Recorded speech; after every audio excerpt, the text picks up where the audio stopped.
দক্ষিণ আমেরিকার দেশ পেরুতে একটি ছোট পর্যটকবাহী উড়োজাহাজ বিধ্বস্ত হয়ে ১৩ জন নিহত হয়েছেন।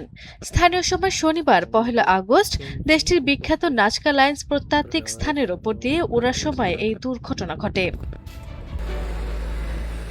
পেরুর কর্মকর্তাদের বরাতে স্থানীয় গণমাধ্যম জানিয়েছে, দুর্ঘটনা কবলিত উড়োজাহাজটি ছিল একটি চেন্নাই ক্যারাভান C-208।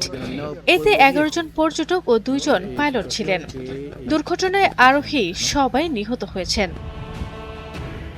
নিহত পর্যটকদের মধ্যে ২ জন জার্মান, ২ জন স্প্যানিশ এবং ৭ জন ইতালিয়ান নাগরিক ছিলেন বলে জানিয়েছে পেরুর রাষ্ট্রীয় বার্তা সংস্থা।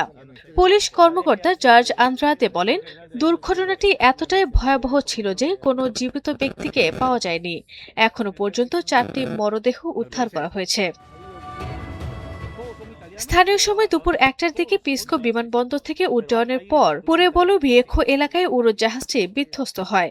দুর্ঘটনার কারণ এখনো জানা যায়নি। ঘটনাস্থলে উদ্ধারকর্মী ও দমকল বাহিনী উদ্ধার অভিযান চালাচ্ছে। লাস্কা লাইন্স ইউনেস্কোর বিশ্ব ঐতিহ্যবাহী স্থান হিসেবে স্বীকৃত।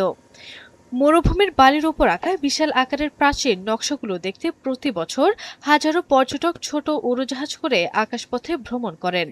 দুর্ঘটনার পর নাস্কার প্রদেশে কর্তৃপক্ষ গভীর শোক প্রকাশ করে নিহতদের পরিবারের প্রতি সমবেদনা জানিয়েছেন।